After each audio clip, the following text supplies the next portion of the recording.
Well, welcome to the July 2022 Monterey Bay Poetry Consortium reading. This is the third year that we've been doing this, and it's marvelous that we are all together on Zoom. We thank you all for being here. The consortium, as you may know, is one of the oldest and long-standing poetry groups in the Monterey Bay area. Our roots go back to decades ago when John Lowy, as a member of the National Writers Union, founded the consortium, and he followed on from other efforts for our predecessor organization that were accomplished by local poets. John has recently handed over to Kent Latham the mantle of being the coordinator and leader of the consortium. John is with us on board today via Zoom. The consortium has these readings. We do it monthly. We do it via Zoom. And if you know of anyone who would like to join us, please ask them to contact Jennifer Legier, and she will post her email address in the chat room, so that you can give your friends the address that should be contacted. These continue to be, and I guess kindly say, interesting times. There's a lot going on in this world. There's been a lot going on for the 3 years of the pandemic. We live in a world that is sorely stressed. Authoritarian governments are asserting themselves. There's a real assault on individual liberties around the world. In this country, we have a Supreme Court, the majority of the justices of which were appointed by presidents who failed to get a majority of the popular vote. And they were confirmed by senators representing less than a majority of the population of the country. So we have difficulties around us. It's not easy. Variant BA.5 is now spreading itself around the country and around the world. So there's a lot of turmoil and a lot of disquiet. But on the other hand, we have poets and we have poetry. And poets and poetry are not the cure-all for life in these times, but poets and poetry are very important, especially to people who are sensitive and who care about their lives and what's around them. So I'd invite you to sit back and just let yourself go, forget about whatever's bugging you, and enjoy the work of two wonderful poets that we have today. They're just terrific. Carolyn Brigit Flynn and Diane Frank. Carolyn has read with us before. Diane, this is her debut performance with the consortium. They're both terrific poets. Our poetry is, I find it to be a wonderful way once a month to just sort of let go and kick back.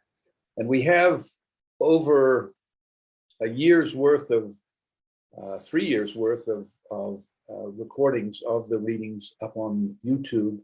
So if you ever feel like you need a fix, go to YouTube and watch and listen to your favorite poets, some of whom are in the audience today, and we thank them for being with us. Our first poet today is Carolyn Brigit Flynn. She's an author and teacher whose poetry collection, Communion in Praise of the Sacred Earth, was published in 2014. Carolyn is the editor of two major anthologies, Sacred Stone, Sacred Water, Women Writers and Artists Encounter Ireland. And at this point, I would say, as I mentioned to Carolyn when we signed on, today is the anniversary of the founding of the city of Dublin in the 9th century. So it's fitting that Carolyn is reading with us today. Her other anthology is Sisters Singing, Blessings, Prayers, Art, Songs, Poetry, and Sacred Stories by Women. Carolyn is currently completing a memoir in history of Ireland titled The Light of Ordinary Days. Any ETA, Carolyn, on when that might come out? May it be in the next year or year and a half. May it be Wonderful. so. Wonderful. Well, when you return, you can read to us from it. Yeah, you're going to hear a little bit even today. Oh, terrific. Yeah. Carolyn's work has appeared in the Catamaran Literary Reader, Cosmos, Frenzy, Portugulch Review, the Monterey Poetry Review, among others. She periodically brings groups of writers and artists for writing retreats and tours of ancient sacred sites, including sites in Ireland, as I understand, Carolyn. And Carolyn lives near the ocean with her wife, the poet Jean Mahoney, or my Irish cousins say Mahoney. That's right. There's Jean. Hi, Jean. Jean is on board with us today. And Carolyn's website is carolynbrigitflynn.com, and she can put that into the chat room if you'd care to check it out. It's a great website. I spent some time on it last night, and I love the picture at the very beginning of her standing by one of those tors or magic mystic stones that one sees in the landscape in Celtic parts of Europe. So thank you very much, folks, for being with us. We're going to start the reading, and Carolyn, over to you. Thank you so much, Bob, both for that lovely introduction and also for your, naming the moment that we're in. Kind of well done. It's breathtaking, actually, and it is great then to be gathering on a day like today. Can everybody see me? Okay, great. It is lovely to be asked to read again. I do want to thank Bob and Kent and Jennifer, and of course, John Lau. I'm so glad you're here today for all that you've been doing all these years, keeping this series alive. So thank you. Preparing for a reading like this is a bit retrospective. You think about what you've been writing recently, you think about what you've been writing over your life. And it's been kind of lovely to think about this the last few weeks. And, there is so much stunned heartbreak in the world, that it's clear we're in this liminal time. And I think we're all naming that, there isn't any going back, not to before the Supreme Court decisions, not to before the pandemic, not to before the 2016 election. We are all entering a new phase, both personally and obviously for the entire species. So I'm just aware personally of who am I becoming as the world is changing around me. Who am I becoming, and what is my writing doing as I'm doing that? So as we're in this transformational time, I completely agree with Bob that it's so important that we keep meeting in these ways, that we honor poetry and creativity and human connection. So thank you all for coming. It's great to be here. The first poem I thought I would start with actually is a favorite from a few years ago. And there are many poets and writers here, if not all poets and writers, or mostly. And so you might recognize this. It's about the one that got away. I missed the poem I didn't write a few days ago. It landed as I swam laps in the sun-dazzled pool. My arms slid through waters, my torso bobbing side to side. The poem had a lovely first line, a title. The rest of it cascaded through me as I turned and breathed. At the side, I paused, thought that I liked this one, and kicked off into the healing water. A few more lines came. It was fuzzy in the middle, then a last line that was right. I could jot it all down when I was done. Then there was the showering and dressing and realizing I was late for whatever I was doing that day. I never picked up the pen. Now I cannot remember the lines, not the words, even a faint glimmer of the subject. But the poem remains, has breath and body, like a song I once knew, or the faint scent of a flower I can't quite recognize. This is the poem's memorial, the echo it left as it traipsed through and on to the far canyon, where it must still live on. I swear it is still singing.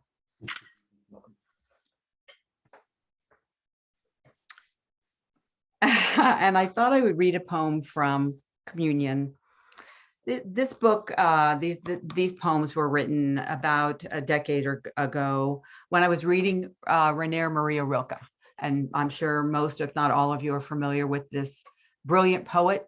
He published the Book of Hours at the turn of the century, the turn of the 20th century, luminous poetry. And I was so taken with it that I would literally write out each poem, just copy it out in my notebook just to be with it.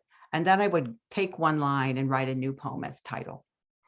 So all of the poems in Communion actually have as title one of Rilke's lines. The one I'm going to read is about my grandmother, Annie Brigit Flynn. She was born in the west of Ireland in 1888. She died in Leominster, Massachusetts in 1967, and I knew her till I was about 9 years old. And she was wonderful and adored really by everyone who knew her. She just had a light that held the room, would get down on the floor and play with us kids, was just one of those kinds of people. And though she had a remarkable amount of heartbreak and truly tragic loss, she, she lived in the present and loved the world, but we could feel the melancholy in her. It was there. This is about visiting her grave, which, as many of us know, can sometimes be an otherworldly experience. I am sometimes like a tree rustling over a gravesite. Grandmother, I touched the marbled stone marking you, slowly fingered the chiseled etching of your name, and lingered with the earth holding you. My feet grew roots. I found myself curled among your bones. Autumn came, snow came, flowers grew. Under the earth, your bones clattered, and you danced at my coming. I handed you the accordion that you once fingered like a woman's body, and knelt at the strange notes coming from you, a lament too sad for the living to play. Above us, a great cloud traipsed slow across the world. A wren landed atop your stone, sang a careless, happy tune, and fluttered away. Your lament rose up, crossed the chasm, pitched itself along the rows of chiseled stones, and settled in that place, silent and still within distant hearing.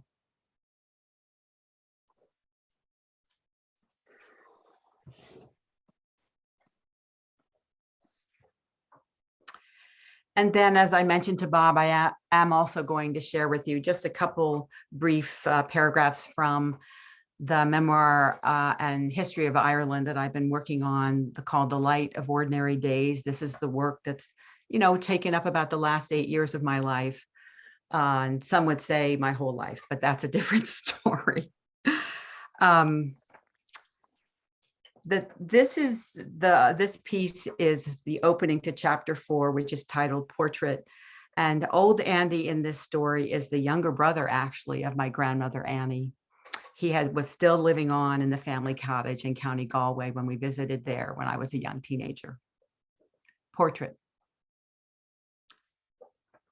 In the annals of our family photographs, there is a picture of me at 14 years old, sitting on a porta potty in a flannel nightgown in the Breheny family cottage of County Galway, Ireland. It was 1972, and my great uncle Andy had rented the industrial-sized portable bathroom for my sisters Mary, Kathy, and me on our first visit to Ireland. We found the thing hilarious. We also chuckled at the one bed waiting for all three of us, a bit smaller than an American full size. On our first night, we discovered that our Irish great uncle had put a rubber hot water bottle at the foot of our mattress. "What's that thing?" we asked quizzically as we climbed into bed. "Ah, for warmth, for your feet," he replied, pointing.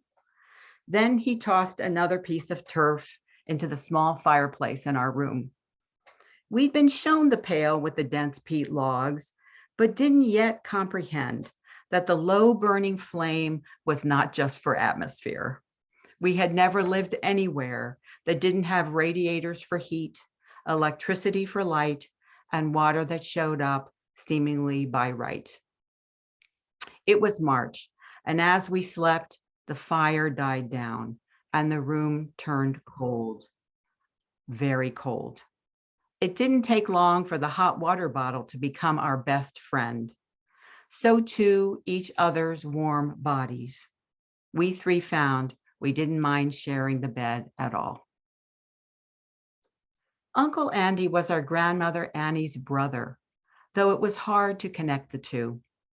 Then in his mid-70s, Andy stood tall as a tower, hard-muscled and strong, with rough, outsized hands, grizzled face, and frayed wool jacket. His blue eyes teared up easily, and his grin was wide and open. He spoke in a strange tongue, English, but the dialect was akin to a foreign language, with quick, sharp vowels and strange, unsettling rhythms. He belonged entirely to that land that had birthed and held him and all his ancestors for thousands of years. The long, green Irish fields, low hills and country roads, empty except for a few walkers, old men on bicycles, and the occasional car. Cottages with neat front lawns lined the roads of Williamstown, Ballymoe, and Castlerea, where Andy and my father's other relatives lived along the border of counties Galway and Roscommon. We'd driven up to the cottage with our parents earlier that day, and Andy and his son Tommy all proudly welcomed us in. My mother had looked around with a wide grin. "You're all modern, Andy," she exclaimed. My tall great uncle smiled broadly and said something unintelligible. Several people laughed. I blushed and looked furtively around. The bare little stone cottage was the opposite of modern. Still, in truth, progress of sorts had recently arrived. The year before, the roof had been transformed from thatched straw into sturdy corrugated metal. Cement had been laid over the bare, swept dirt floor and topped with linoleum. Uncle Andy smiled as he pulled a chain and clicked on a lone electric bulb hanging from the ceiling. My father slapped him on the back with a wide grin. Then, for the final flourish, Andy turned on the faucet in the cottage's very first sink. Water ran into a glass, which he held up with a delighted, lopsided grin. My parents cheered and clapped again. The plan was for we three sisters to stay with Andy and Tommy for a week in the countryside, while our parents led a tour group around Ireland. For our visit, Andy and Tommy had installed a remarkable number of modern conveniences, but a flushable indoor toilet was simply not possible. I don't know whose idea it was, theirs or my father's, but Andy and Tommy rented a full-size portable toilet, hauled it to the cottage, and placed it in the little side bedroom where we three sisters would sleep. It was a crazy monstrosity and provided much hilarity. But it strikes me now, the effort they took so we three American sisters would be comfortable. I have experienced much Irish hospitality. It runs deep in the Irish soul, but perhaps none as generous as my very own country relatives on that very first visit.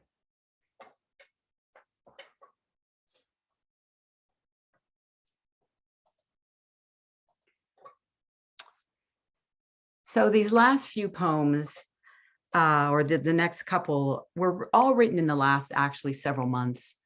I was recovering this past winter actually from an illness. And one thing that I found myself doing during that time of healing and heartbreak was that I walked. I walked every day, kind of like on monkish rounds around my Live Oak neighborhood day by day. And there's something about not feeling well, being slowed down, that actually does open the eyes. And I found myself very aware of small little flowers and things along the side of the road that probably at other times I would have been too busy and my brain too full, and I would have missed them. I began bringing along my phone and my camera and just taking pictures as I went in a photography series that I'm now calling The Walking Cure. And I also have a poem called The Walking Cure that was written about that from that time. So what I'm going to do is just take a minute and share about a dozen of these images so you can get a sense of what I was doing, and then I'll share with you that poem. So I can share the screen, so I think this should work fine. There it is. Okay, so here are some images.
And one poem that came to me as I was walking one day had to do with some remembering that I was having about my grandfather, John.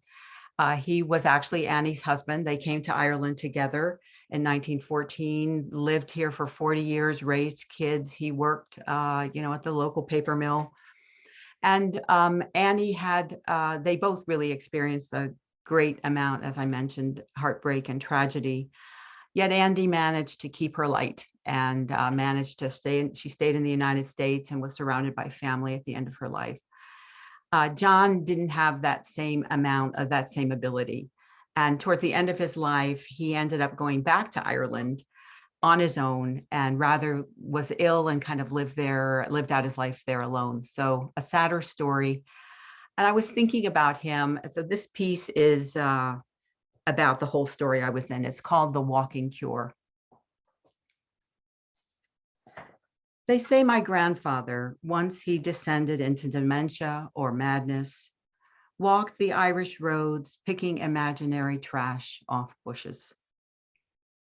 Now I am the strange one along the roads, bending with camera before petal and leaf, stopping at bushes and plants, fascinated by something invisible to some, bowing like a pilgrim at the sidewalk altar. I am the one leaning into wayward flowers at the edge of cement, craning my neck into the early spring blossoms of the plum tree. What I am gathering is light and color, texture and shape, the geometry of nature, tiny inside the tulip and along the rim of countless flowers I could never name. I hold my lens and collect images, carry them home as offerings to my beloveds. Even as I skate the ancestral wound, walking territory I would never wish to name, still day by day, what I gather as I walk along the side of the road is beauty.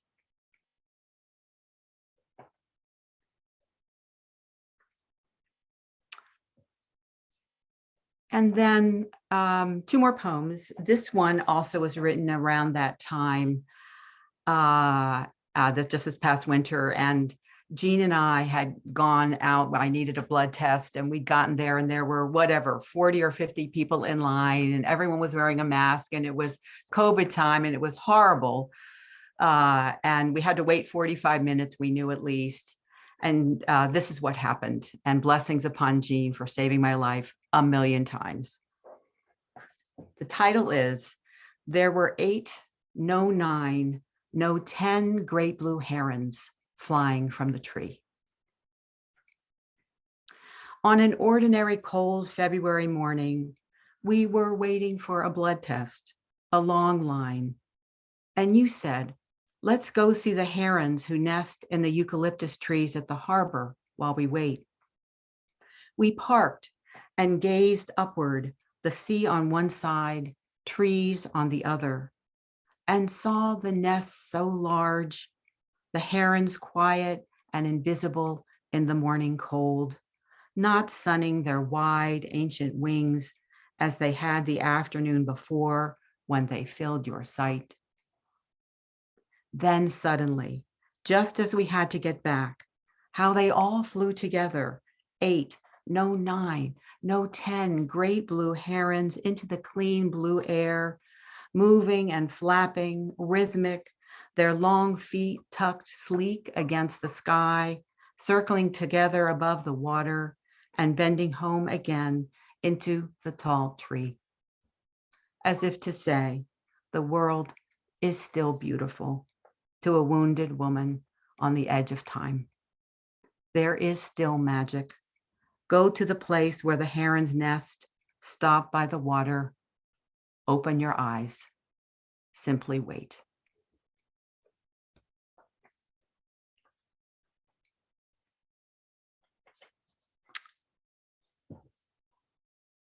Okay, I was checking the time. So I do want to, thought there's one more poem from this past winter I wanted to share with you. And I found myself not able really to lean into literature that had saved me many times. I couldn't read. I couldn't really lean into the natural world, which has saved me so often, I think due to my heartbreak about the natural world, but I could look up at the night sky and really feel its beauty. And I began reading a book called The Journey of the Universe by Brian Swim and Mary Evelyn Tucker. And this comes from the title does come from one of the lines. It's a very elegant and beautiful book about the journey that we are in and we are part of. This great, glorious cosmos of which we are. The elegance of its expansion. After its spectacular birth, if the universe had expanded even 1/1,000,000th of 1% slower, physicists say it would have recollapsed upon itself, and that would be the end of our story. And if it had expanded even 1/1,000,000th of 1% more quickly, it would have diffused into dust, and that too would be the end. There would be no arborist out my window trimming the apple tree just so, no redwoods across the way, no squirrel jumping their branches like freedom itself, like flying, no birch tree growing ever tall, invisibly making its first green leaves, no me, no you, no us. 1/1,000,000th of 1%. How fragile life is, and yet fated somehow, as if we were encoded into the DNA of the universe, present at its birth, as an apple tree is present in the small solid tree. Who knows? Sorry, I said it wrong. As if we were encoded into the DNA of the universe, present at its birth, as an apple tree is present in the small solid seed, unfolding precisely so as to make the tree. Who knows? Truly, no one knows. It could all be blind chance. Still, I believe in the seed and the apple. They are magic, too necessary to be anything but meant. The arborist has finished her careful dance with the tree. Soon white pink blossoms will come forth, dazzling our eyes. Come autumn, ripe fruit will follow. When it is time, we will reach up, pick an apple, bite into the sweet, pungent flesh, begin again our continuance. And then there is one last short one that I'm just going to end with, and it's just evoking the moment when I was writing my book and thinking about the moment when the ancestors came to me and started the journey to understand really the circle of our lives. It's called Together We Will Sing. I came born like the young crow atop the birch tree, cracked open my shell and looked at the world with infant eyes. 1,000 ancestors accompanied me, sitting up and taking notice. Still, I was half a world away from our ancestral ground. As I grew, I thought I was alone, a separate being sailing through life. When did I discover them all around? Suddenly they were there, traipsing through my blood. From then on, I was never alone. My heart settled, my head lifted. Their power became part of mine. Sometimes their eyes gazed through my own. And when they wept for their old wounds, I too wept. Their story mine and not mine. Our story ours and not ours. The day will come when I too will sit up at the birth of one of my own from my place in the sky. I will admire their infant eyes, their wisps of hair, and whisper welcome. I will help them along. We will gaze toward crow, redwood, mourning dove, spider, trilling bee. Together we will open our ears as rising bird song blesses the day. Together we will sing. Thank you. This was a pleasure. Thank you so much. And I'm delighted to be reading with Diane Frank. So sit back and I get to just enjoy now. So thank you. Thank you, Carolyn. That was absolutely wonderful. It was, you know, I love the way you elevated the ordinary. And what you did was well, first of all, the poem that got away. Boy, don't we know about that? Absolutely. My muse has gotten so irritated with me because at times I have not done what she's given me to do. And to the point where once I was sitting in the bathtub and she spoke and the poem came and I thought, as you did, okay, I'll get it later. Got out and where's the poem? It's nowhere. Way too familiar. Yeah. You spoke to us all very well. Thank you for that. The elevating of the ordinary, I thought was great. I mean, your title, The Light of Ordinary Days, says it all. And you spoke to us of the magic that the beauty that you gather along the side of the road. And then you analogized the magnificence of the cosmos and our DNA present there at the beginning with what's encoded in a little tiny apple seed and all that it creates for us. I think that's really the takeaway that I have from what you gave us today, was that the essence of life and richness and goodness is in the simple, in the ordinary. And you did it too with the flowers. I mean, I think there's magic in the combining of words and images. And you gave those ordinary pictures with dewdrops on the flower petals to us as you were walking. So thank you very much. It was just great and appreciate it. Thank you. Thank you for being with us. Okay, well, we're on a roll. Now we're going to hear from Diane Frank, who's up in San Francisco and is the author of 8 books of poems, 3 novels, and a photo memoir of her 400-mile trek in the Himalayas in Nepal. Her new book, While Listening to the Enigma Variations, New and Selected Poems, is a winner of the 2022 Next Generation Indie Book Award for Poetry. There it is. Diane's holding it up for us.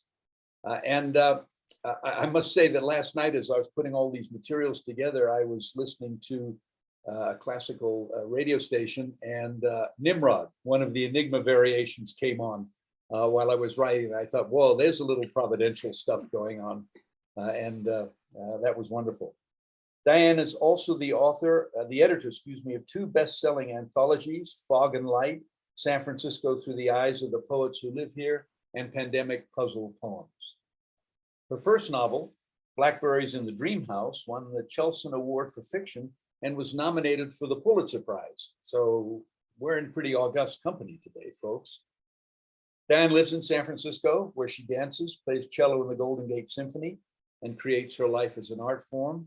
Her website is www.dianefrank.net, and she can put that into the chat room if you'd like to contact her. And that website too is a wonderful experience. I spent some time in there, and it's at the very beginning. She's got her books, what she's been creating.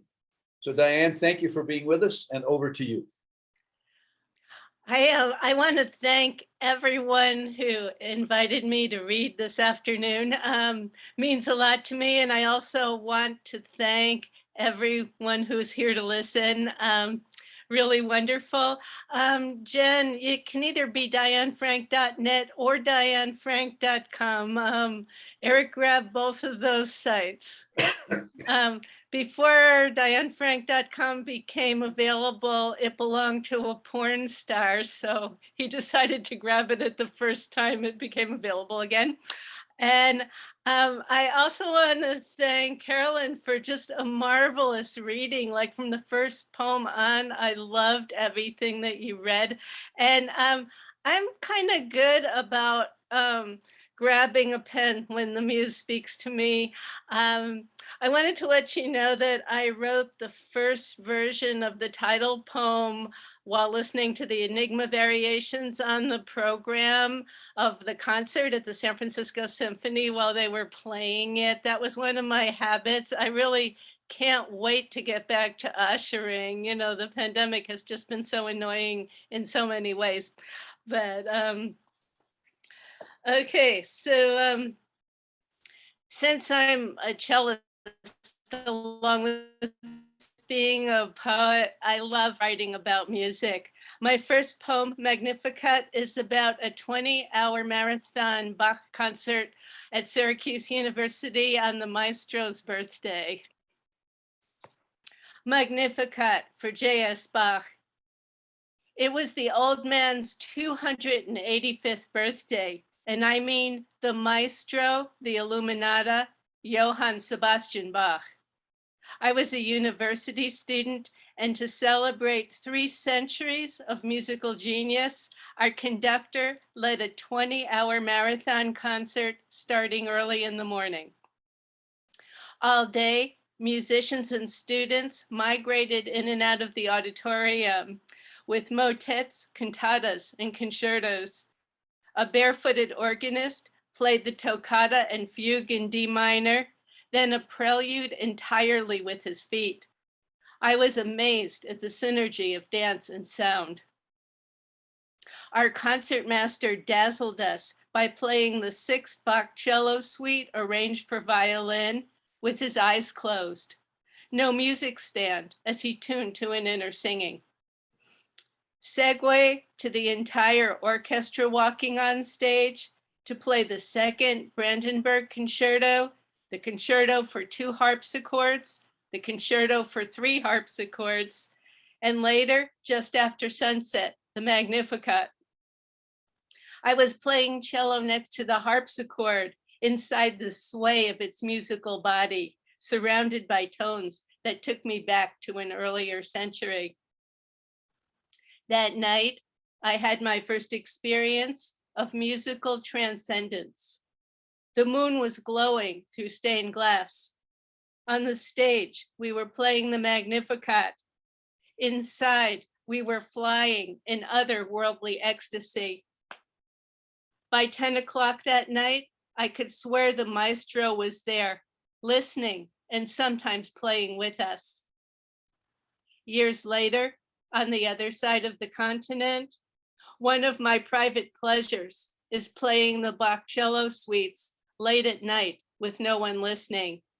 And sometimes by the ocean, with the moon glowing towards full, the old man whispers to me,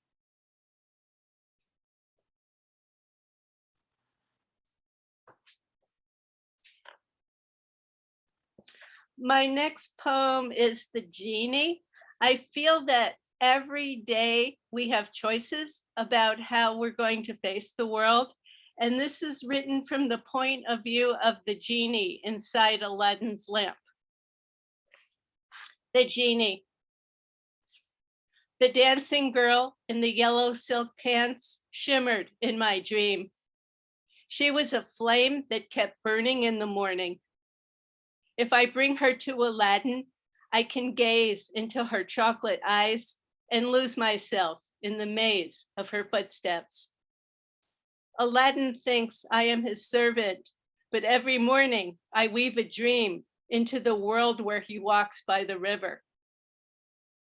I hold my prism in the river of sunlight, each wave a color of possibility to weave footsteps into the world I paint every morning. I can dream or disappear into the longing for the light that becomes invisible inside the bronze of my lamp. Every morning, you choose to dance or disappear.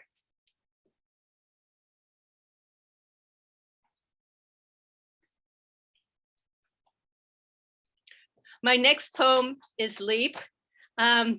This is a poem in 3 parts for Victor Phillips, who guided me into my first leap. As a poet, I always like to explore new territory. Part 1 takes place in a chapel in Iowa, where I used to teach. Part 2 on the stage of the San Francisco Ballet. Part 3, I explore the idea of reincarnation. Leap for Victor Phillips. 1. He said, if you dance your poems, you will feel them in your body. You will become a bird, an orbiting planet, a shooting star. We were in a chapel at a small university in Iowa, his arms well trained in ballet. What I most remember about that night is when he said leap and put me into a lift, an amazing way to fly. At that time in our lives, we were all searching for elusive, perfect forms. In the sky garden of meditation, the music of touch, and the joy of leaping. We were reading Castaneda, the Bhagavad Gita, Robert Bly, Mirabai, Rumi, Yoga Vasishta, tumbling in angst and joy. I read about the green flash in an Annie Dillard book, then saw it for the first time over the temple by the lake in Pokhara, Nepal, after 24 days of trekking around Annapurna. Flying monkeys in every direction, a vision from a Himalayan dream. 2. You can see a light around him as he sits on the stage of the San Francisco Ballet before the performance of Don Quixote. He's been training to do this leap, this moment, all of his life. He says to himself, Basilio, don't worry, just dance. Legs, are you still there? In the wings, he gathers feathers, then leaps onto the stage, loving the moment, having a great time. He's laughing at windmills, and behind a curtain, Sancho is ready to ride on a white donkey. And Dulcinea, you know she's looking at you, even when her eyes seem to be somewhere else. On the stage, you cannot hide anything. The music takes you inside. Now, leap. Nureyev whispers, if I did it, you can do it. It's his choreography, beautiful but terrifying. Basilio is ready to lift his partner with one hand. Dulcinea, this is your moment. Leap. Classical ballet is so hard. You fall, you get up, you try, until you leap through the ring of fire, until you do the impossible. I think of my friend in the chapel that night of poetry, my first leap. If it hadn't been for the AIDS epidemic, he would still be dancing. 3. 20 years later, he is a hummingbird streaking through my garden. The green dance of early morning, a glissando waterfall dip, calla lilies stretching toward light that has been traveling through time. At the edge of the sunset, a tidal shift, a green feather, the sky field of aurora borealis, rippled light. Somewhere in a dream, he steps out of a garden of strangers into a whir of grasshoppers and slides down the earth tunnel, shivering and shimmering. As he pulses through the birth canal, full of prayers and promises, undiscovered constellations are looking at themselves through his eyes.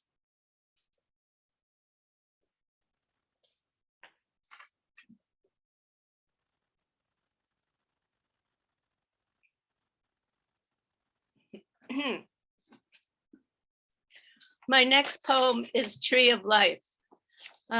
Poets often serve as the conscience of the society. I lost a dear friend during the shooting at Tree of Life Synagogue in Pittsburgh.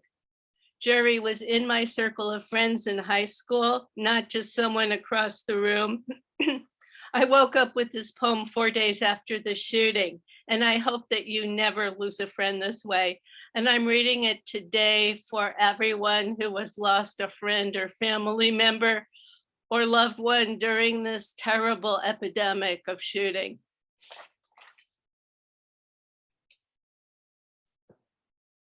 Tree of Life, Kaddish for Dr. Jerry Rabinowitz. It's a form of praying to hold the darkness inside yourself and embrace it the way you would hold water in a flowing river. To wake up with tears flowing from a dream, your face a field of milkweed as the pods scatter in a wind of prayer, embracing the growing cold. I remember where he sat by the window at the bottom of the floodplain, where the rivers emptied into the streets that afternoon, fire trucks creating a wake as they moved through the water. And when the bullets came, he ran toward the shattering souls, following his instincts, always to help, to heal the wounded and the dying. His friends hold each other, reaching out through time and a dark river, holding seeds planted long ago by the tree of life, say Kaddish in front of an open ark of the covenant. He would want you to find your light and embrace it again, to walk back into the forest we call the world. Hold his memory the way you would hold his face. Let his voice ripple through time. Where the trunk of a redwood tree, thick with the rings of centuries, was burned by lightning, shine your light into the dark world.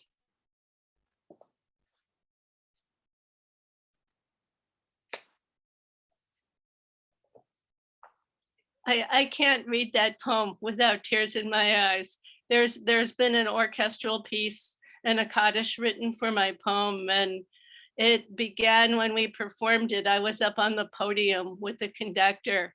I read the poem, I walked to the cello section to play, and every time I read this poem, every time I play the music, I go through another door of healing.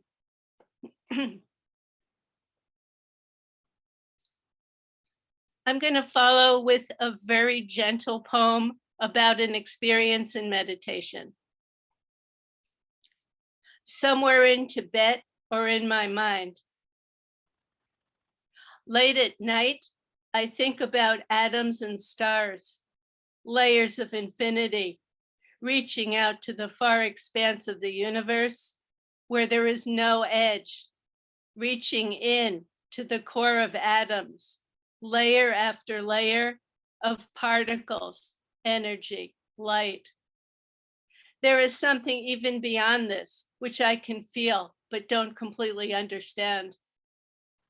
Somewhere on a mountain in India or Tibet, a monk is chanting sutras and carving mani stones. He sees what I see as a goddess with 1,000 arms, and the mountain whispers her name.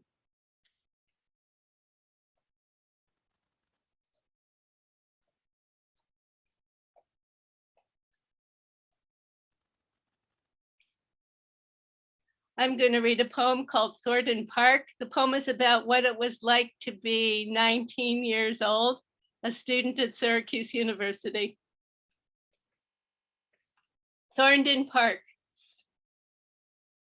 In memory, everything is green. Aurora glowing in the sky over a mountain. Green light filling a room. Tropical leaves in the greenhouse. Green love, a green hill. Sliding with friends on cafeteria trays down a path of snow. We were green in our knowledge of the world, on our backs in the amphitheater, under a sky show of stars. Through a telescope from an attic window, my first view of the rings of Saturn. In a blizzard during a snowstorm, my first ride in a snow mover with giant wheels. In the stacks of the university library, I was always searching for poets with women's names. Diane DePrima, Adrienne Rich, Denise Levertov. In the house on the other side of Thornton Park, he dreamed of intricate interweaving harmonies. I dreamed about my father. Music and moonlight through a stained glass window. Later, I watched an artist friend sew legs on the bottom of a painting of two women when she ran out of canvas. The women leaned into the colors the sky turns before the light disappears. Everything on an impulse, jump into the green VW Bug, drive to Niagara Falls at night to see the moonbow on tumbling water, a shimmering silver white arc. In April, drive to Key West during spring vacation, sleep on the beach with the salty blue ocean crashing into our dreams. Everyone too absorbed in self-discovery to understand the ocean of tears that fell out of what they touched and let go of.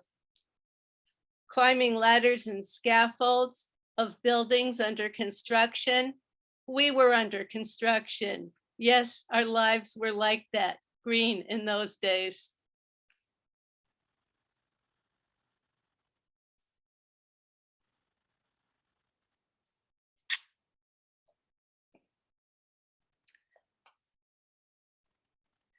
There are some poems that travel with you as you move through your life and can only be understood when you look back through time. This poem in the voices of the birds. What I most remember about Christopher is the way he knew the names of all the birds at dawn by their songs. His corn silk blonde hair, blue overalls, no shirt, the strength of his shoulders, and the way we stayed awake all night. There was light in his touch between the birds. They flew in and out of his fingers, and birds outside our window, a window we couldn't open again that way. We met when we could after that, in Iowa, Switzerland, San Francisco, in borrowed cabins by two different oceans. You took me to my brother's wedding in a red pickup truck, made fun of the priest and his future mother-in-law, which you claimed permission to do because you were Catholic. I remember the way you hurt me, what you said, and the sentence I typed on your portable Smith Corona in Nantucket before I left for the last time. It was November with a light dusting of snow over the sand. The pebbles on the beach hid their messages. On separate sides of the continent, we listened to different oceans and slammed our lives shut. You in Brooklyn Heights with your 2-year-old son on your shoulder. Me in San Francisco, climbing the long hill to 24th Street. 12 years later, holding your first book of poems in my hands, I am hungry for memories, hungry for every word, hungry for any hint of a message where I might find myself. In the inscription you write, there are histories in this book you may be familiar with because you were there. I am not the arms where you will rest your head when you're 80 years old, but I always hear you in the voices of the birds.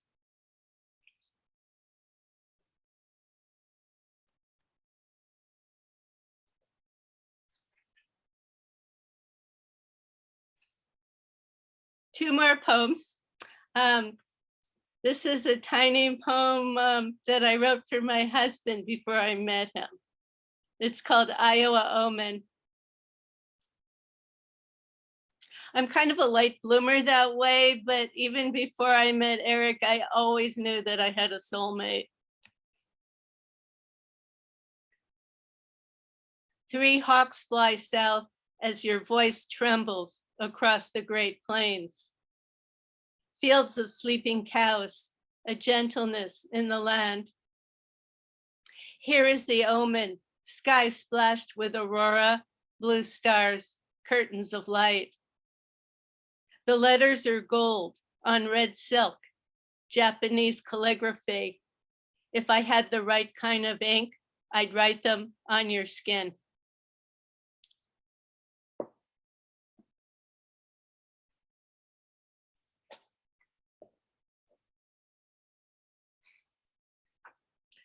My final poem, Turtle Island. In the Native American tradition, the earth is called Turtle Island.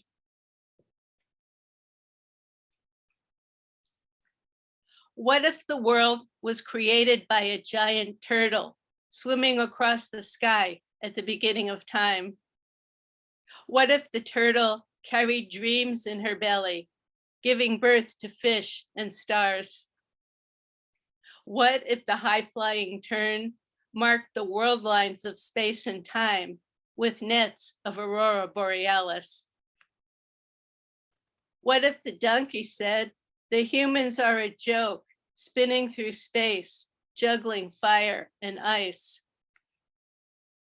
What if the crab said, crawl sideways if you want to uncover the dreams that are painted inside of shells? What if the moon said, the night will tell you secrets if you listen to the music inside of stones? What if the shark said, you will discover fish that glow like lanterns in deeper currents of ocean water? What if the octopus said, your dreams are tentacles into a future filled with fish and golden apples? What if the turtle keeps swimming out of the sky into a universe hidden somewhere else? What if the buffaloes stampede with their ancestors across the Great Plains under an ocean of sky? Buffalo Woman says, the world is a dream or nightmare. Weave your visions with tender hands. Thank you very much.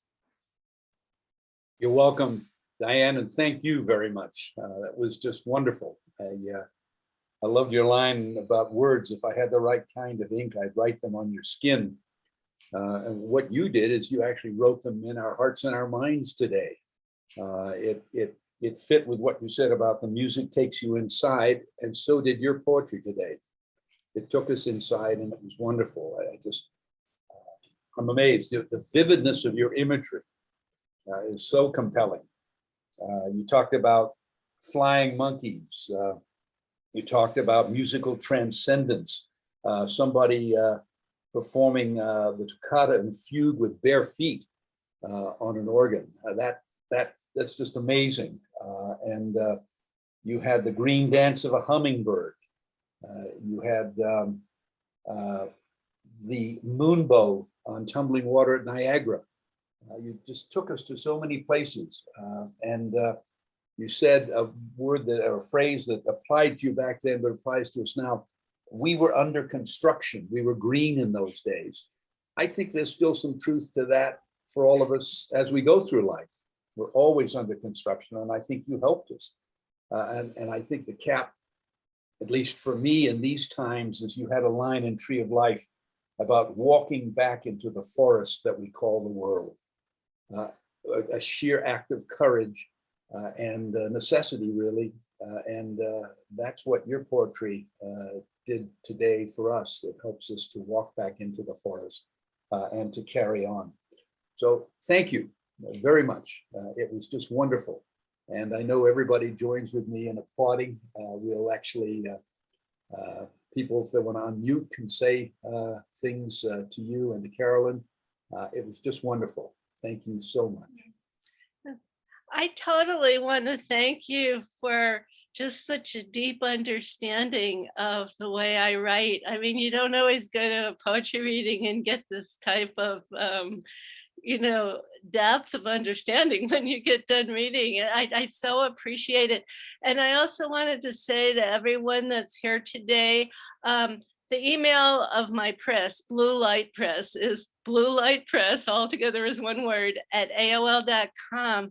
And when I give readings, you can get my books you can order them at your local bookstore. You can get them on Amazon. If you want a signed copy from me, I will give a free book to anybody that orders my new and selected poems, one of my earlier books or anything else. So Blue Light Press at AOL.com, and just such a pleasure to share these poems with you.